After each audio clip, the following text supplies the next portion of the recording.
شب معراج کی کیا حقیقت ہے اور کیا شب معراج کے بعد والا روزہ رکھنا ضروری ہے؟ محترم بھائیو، اس بات میں تو کوئی شک نہیں ہے کہ اللہ مالک الملک نے اپنی قدرت کاملہ سے اپنے آخری نبی خاتم النبیین محمد الرسول اللہ صلی اللہ علیہ وسلم کو معراج کروایا ہے۔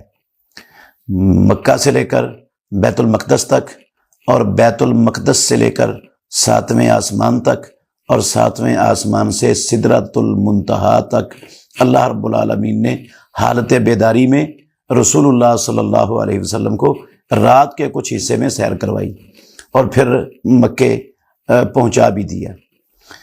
تو یہ حالت بیداری میں ہوا ہے اور رسول اللہ صلی اللہ علیہ وسلم کو بہت ساری چیزیں مالک الملک نے اس سفر کے اندر دکھائی ہیں۔ یہ معجزہ ہے محمد الرسول اللہ صلی اللہ علیہ وسلم کا، عظیم الشان معجزہ ہے۔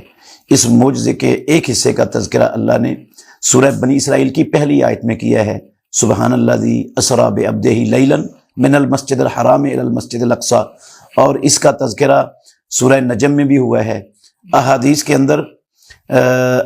کے اندر اس معراج کی پوری تفصیل رسول مکرم صلی اللہ علیہ وسلم سے ثابت ہے اور حضرت انس بن مالک رضی اللہ عنہ اور دوسرے صحابہ نے بیان فرمائی ہے۔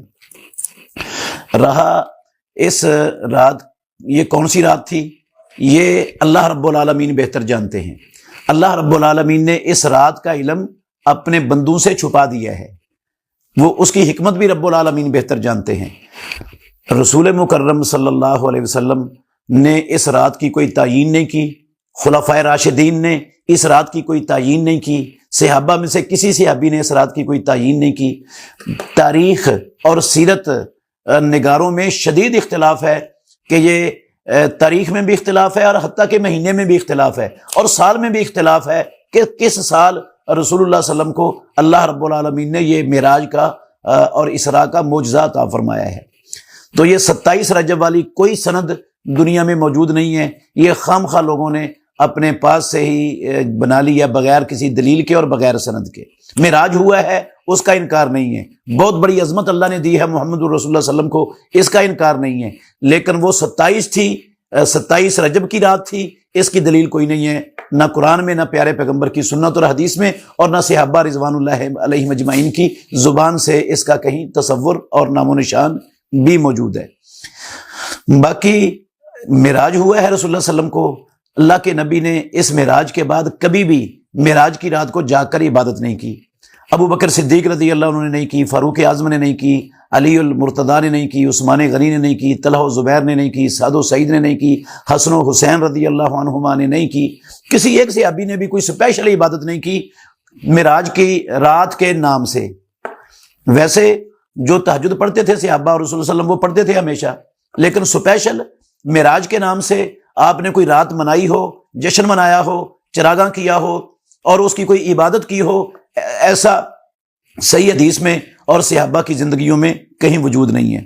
اور نہ ہی سپیشل شب معراج کے نام سے اگلے دن کا روزہ رکھنا رسول اللہ صلی اللہ علیہ وسلم سے ثابت ہے اور نہ ہی صحابہ سے ثابت ہے۔ کہیں بھی اس کا صحیح سند تو کجا کسی ضعیف سند کے اندر بھی، ضعیف حدیث کے اندر بھی اس کا وجود نہیں ہے۔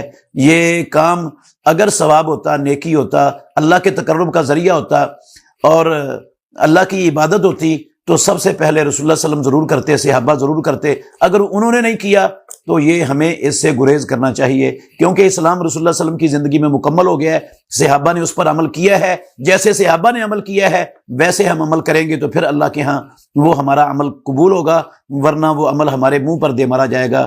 بے شک وہ عمل اچھا ہے، عبادت کا عمل ہے، لیکن جو رسول اللہ صلی اللہ علیہ وسلم نے نہیں کیا، صحابہ نے نہیں کیا، جس کی رسول اللہ صلی اللہ علیہ وسلم نے اجازت نہیں دی، جس کی دلیل نہیں ہے، وہ ہم نہیں کر سکتے۔ میں ایک مثال دیتا ہوں، ہم نماز ظہر کی 4 اور عصر کی 4 اور عشاء کی 4 رکعتیں پڑھتے ہیں فرض، اگر ہم 6 پڑھ لیں تو کیا نماز ہو جائے گی ہماری؟ حالانکہ 6 رکعتیں پڑھنا غلط نہیں ہے۔ اسی طرح جنازے میں اور عید الفطر عید الاضحیٰ میں رسول اللہ صلی اللہ علیہ وسلم سے ثابت نہیں ہے۔ اذان اچھا کام ہے، کیا اگر ہم ان موقعوں پر اذان دیں گے تو ثواب ملے گا؟ ثواب نہیں ملے گا، اس کا گناہ ملتا ہے، کیونکہ دین مکمل ہو گیا ہے۔ یہ طریقہ نہیں ہے رسول اللہ صلی اللہ علیہ وسلم کا نہ صحابہ کا۔ تو جو کام نبی مکرم نے نہیں کیا، صحابہ نے نہیں کیا، ہمیں اس کو نیکی، ثواب، دین، اللہ کے تقرب کا ذریعہ سمجھ کر نہیں کرنا چاہیے۔ اسی کو بدعت کہا جاتا ہے اور اس سے بندے کے اعمال کے ضائع ہونے کا خطرہ ہے۔